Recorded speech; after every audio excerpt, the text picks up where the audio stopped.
Hi guys, Matt Lemke here with your Gamer Goggles, and I'm with Dom. Hello.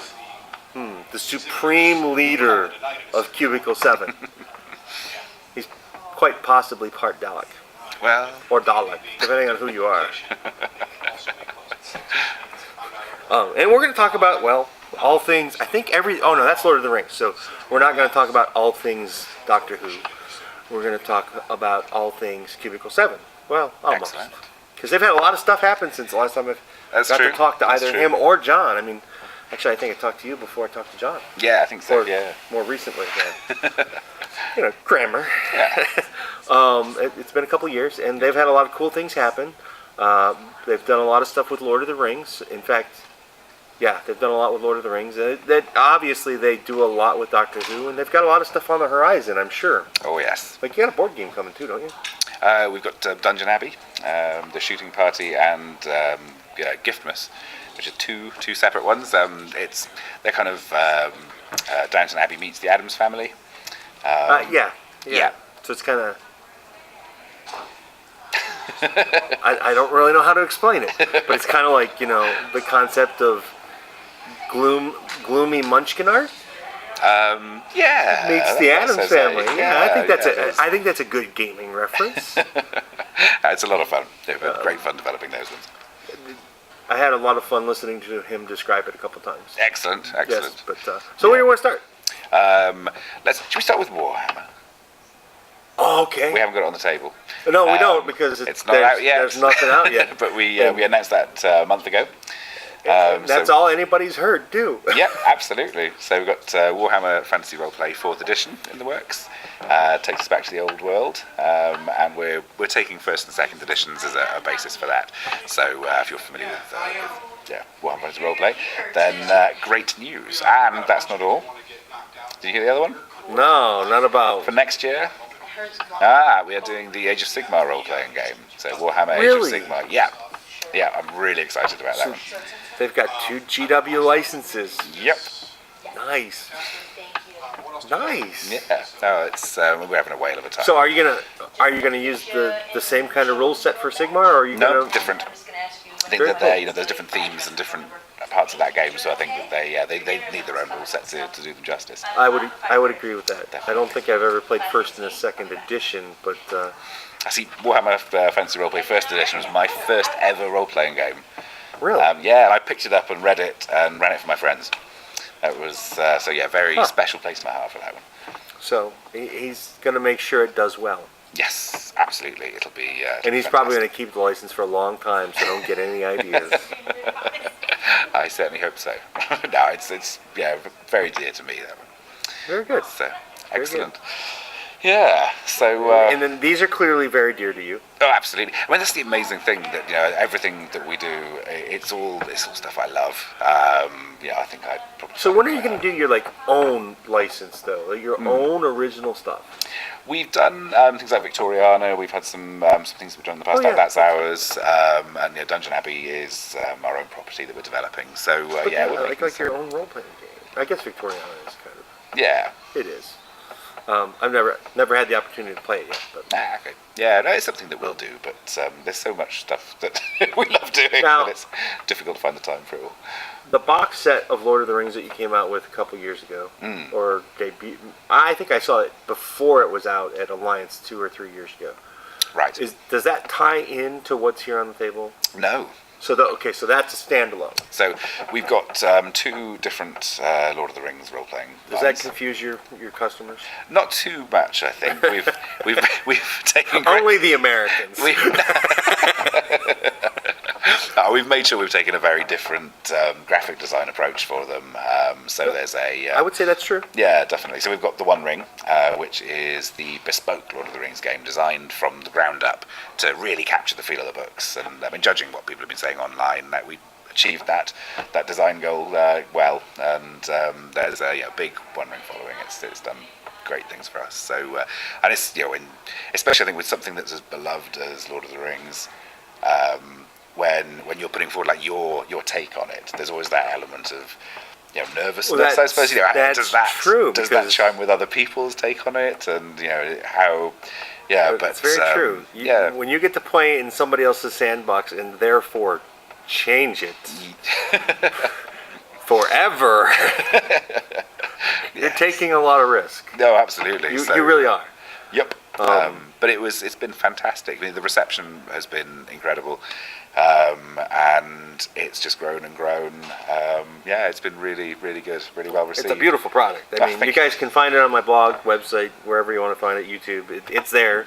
I did stuff with it was a couple years ago, before it was, I think before it was actually kind of officially announced. Do you get an inside track? It was at Alliance Game Trade Show. That's the same time you did, I think it was Dalek Dice. It was a bit before Dalek Dice, I think. Well, maybe I saw him at the same time, and I'm just confused, because that happens. I'm the one who's flown across an ocean. I could be the one being confused very easily. So you'll notice that this one here is not the One Ring that we've just been talking about. This is Adventures of Middle-earth, and this is compatible with the world's most popular role-playing system. There's a 5e on the corner there. I wonder what that could mean. And yes, so this is a separate thing. It is this is the Wilderland Adventures, which is the first copy off the print presses. This one is in transit around the world at the moment. A set of adventures. So there's been the player's guide that is everything the players need.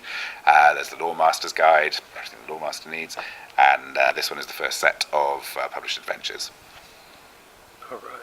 Yes, so yeah, two separate lines, but yeah, hopefully we're signposting it clearly enough to hear what they are. It's always a good thing. Yep. And then there's your bread and butter, probably, or your baby, that pretty much, I mean, I didn't really know Cubicle 7 was until maybe 5 years ago, and the very first thing I ever saw was Doctor Who from them, so I'm pretty sure this opened a lot of doors the way you handled this license, because you guys have done a very good job with it. Oh, thank you, and yes, I think so. I think it gave us a reputation. Yeah. I think it was a very visible arena to demonstrate what we do, especially in your front yard.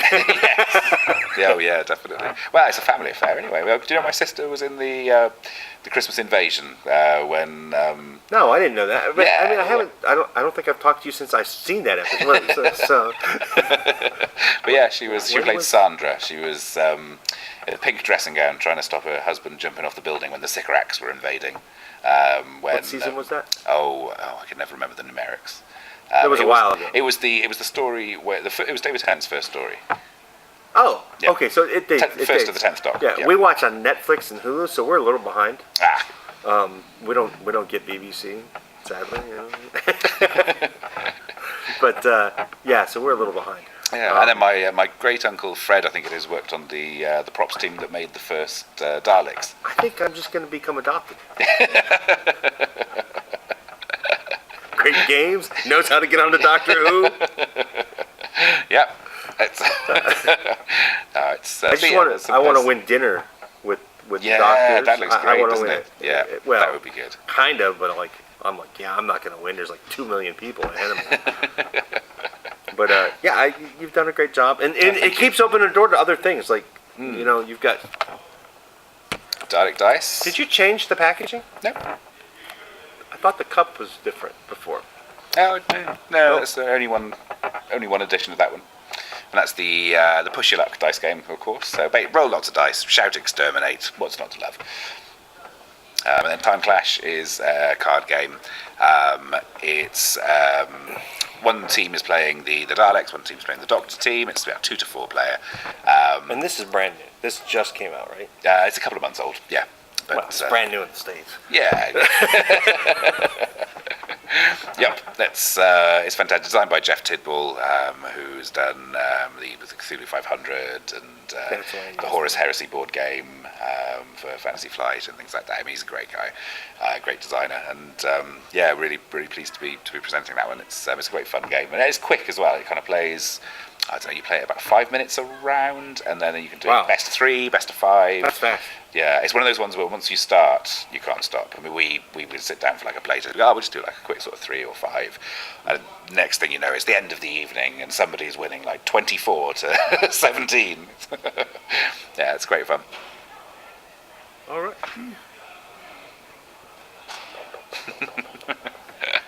He's not a Dalek, but he rises like one.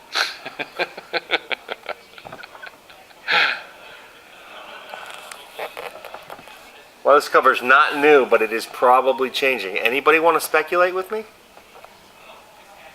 No. No takers. Rumor has it, it's not a guy. Or if it is a guy, he's different. I think what they should do, just to throw everybody off, is go with a black woman. Because everybody's like, no, it can't be a woman. No, it can't be a black man. So go black woman. That's what the argument is. So just go. Do it. Make everybody like, what? Didn't see it coming. This guy did. So what else is going on? Now that we totally got sidetracked by trying to figure out who the next Doctor is. It's easy to get sidetracked with that, but yeah. What else? Well, what they could do is really mess with everybody and make it a child. That's true. Or an nobody, animal. That would be really bizarre. Dr. Chicken. Is that even possible? I mean, I am no Doctor Who expert, and I am sitting with somebody who probably is. Is it even possible? I think that. Well, see, he actually probably already knows who's going on the cover. No. Anyway, back to Dr. Chicken. I need to get him sauced. He probably can hold more beer than I can. That's the Welsh upbringing. That's yeah. So Dr. Chicken. Dr. Chicken. Is it even possible? Well, wibbly bobbly timey wimey stuff. I don't see why it couldn't be Dr. Chicken. Or because you couldn't have an ape would make more sense. An ape, Dr. Ape. Yeah. It doesn't have the same ring. It doesn't, does it? And it couldn't be. Or he could be the missing link. Could be the missing link. Couldn't be hooved because you wouldn't get around the TARDIS hooved. I don't think it's a bit too. Not very slippery. well. But you know, it converts to who you are, so it would like be all pasture. So you think Dr. Camel could be a go? Only if he smokes cigarettes. Not in the TARDIS. You have to be outside the. This is what happens when he goes to too many meetings at Origins. It's probably more true than you can possibly imagine.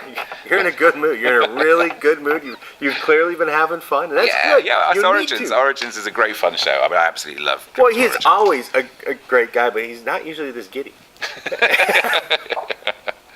No. I'm. What's the? I think it's. I'm at that stage of parenthood where we've gone out of sort of like the small child phase where you're just knackered all the time. So I have more energy levels now. All of a sudden, there's ooh. It's all good. Yeah, definitely. But okay, so we did this. Mm-hmm. What do you have going to Gen Con that's new? So this should be. We should have this available at Gen Con. Well, yeah, we've got some of that available here, no? No, this is the first one that came off the... First, but you only brought one copy with you. My printer rep handed us one copy at UK Games Expo, so this is that copy. Okay, that's a little different. The rest of them are in containers and, whizzing around the world. I figured some just came, like, with you on the airplane. No. Even my baggage allowance isn't that good. That's true. What else have we got? We'll have...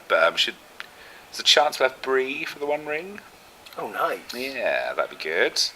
I'm drastically trying to remember now what's zipping around the world. So, are you planning? So this is your debut, technically, for Gen Con, your release. Yes. You're not releasing anything at Gen Con because this technically comes out in July, right? I think so, doesn't it? Well, you said it's shipping now around the world, so yeah. I'd imagine by July 1st it should be in stores. No, I don't know. Probably towards the end. Oh, it's shipping on a boat? End of July, yeah. Oh, so this is the Gen Con release. Yeah. Yeah, that's all good. I should know this stuff, shouldn't I? There's loads of great stuff. Well, you do math differently than I do. I look at shipping stuff overseas. It's 2 weeks. Yeah. He uses a boat. That's like 6. The thing is, as well, this is very un-British of me, but we release great stuff all the time. We've got most months we've got at least one great title coming out. So I've stopped kind of thinking about it as Gen Con release because we've always got something great coming out. So and that's what ends up being our show releases. Well, yeah, I can see that, and it is a cultural difference. Yes. I can see that. You probably don't do a big release at the expo. Not really. I mean, you probably take it there, we'll but have something. But it's not like companies like, I mean, not to attack a show or anything, but like Board Game Geek did this list of things that are happening here. Yeah. But I guarantee you the list of things that are happening at Gen Con are about 5 times as long. So like there's 28 games releasing on or around or debuting at Origins. It's hard to cut through. I think that's the number. Yeah. That's releasing here. At Gen Con it's probably like 150. Yeah, I mean, I wouldn't even like to guess. It's going to be a lot. Oh, it's a lot. And it's difficult to. I looked at the list last year, Yeah. and I tried preparing to try and meet some of the people. And the list was like 50 pages long with comments and stuff, and I'm like, this is ridiculous. Yeah. I mean, and I try and give you guys news, and I thought it was ridiculous. It's just one guy can't do it all. Yeah. It's just not possible. Isn't it something like Essence sees about 1,000 games released? Oh well, Essence. Yeah. That might as well be a manufacturer show. I mean, like nobody like me should even try and go. Oh, you should. It's great. I love Essence. Essence, great. I hear it's a great show. Yeah. But I need to fly. That's a few years down the road. I flew here. Yeah, but it's a little different. It's like a real business for you.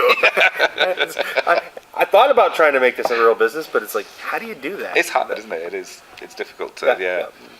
Absolutely. We're ranting again. Anyway, guys, I don't think he's got anything else to say. If he does, it's probably nonsense. It's probably nonsense. So, thanks for watching, guys. Thanks, everybody.